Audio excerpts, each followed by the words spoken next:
What is Pastor Nicholas doing? It's a lot tea. Where, Malebe? Take a picture? Go ahead. Unaangalia mahindi ya wenyewe.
Every morning I come downstairs, I get ready for work, and then the last thing I do before I leave the house is I grab my water bottle and I dump out yesterday's water and I refill it with fresh water. And the reason I have to dump out yesterday's water is because it would be surprising if I actually drank half this thing in a day.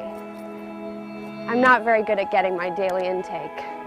And quite honestly, I take water for granted.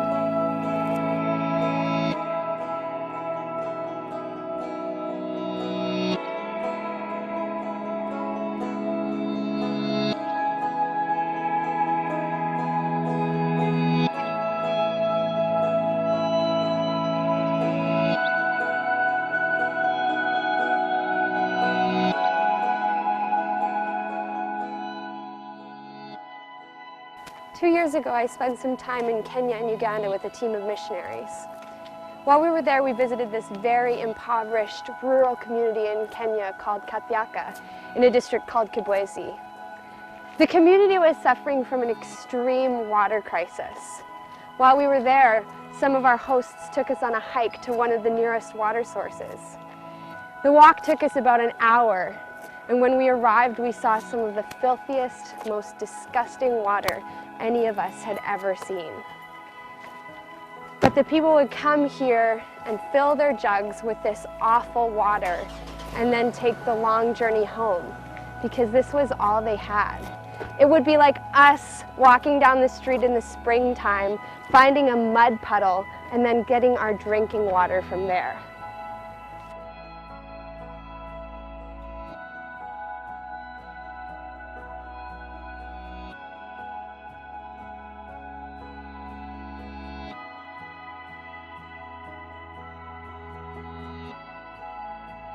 We had heard that the food situation in this community was very dire. So our team wanted to do a food distribution program and take food around to the local families. So we planned to purchase food locally that we could distribute. However, when we arrived in Kathiaka, to our surprise and dismay, we discovered that there was simply no food to be purchased. For the first time in my life, I came face to face with the cruel reality of famine. The extreme poverty that I witnessed in Kathiaka was devastating, and at times it leaves a feeling of hopelessness. I wonder just what would have to happen in order for us to live in a world where people weren't going hungry and where children weren't dying from water-related diseases. And sometimes I think the task is just too big.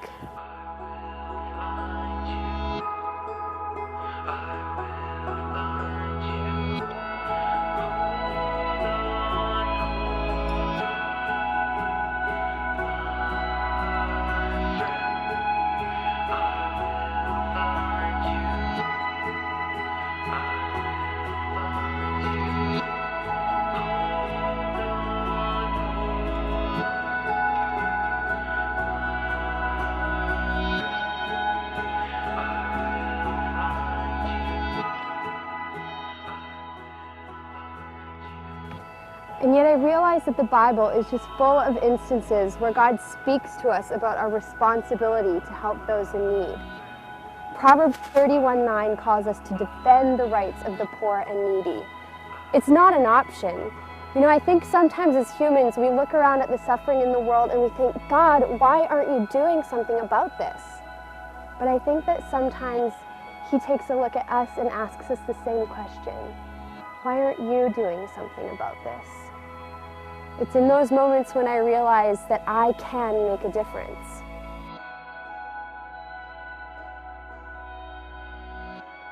So here's the invitation.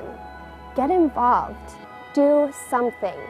You have the power to change this world. So don't hesitate. We have an opportunity right here and now to make a significant impact on our world. Let's work together to make this world a better place. You can be a hero for someone in this world who needs you. You can bring hope.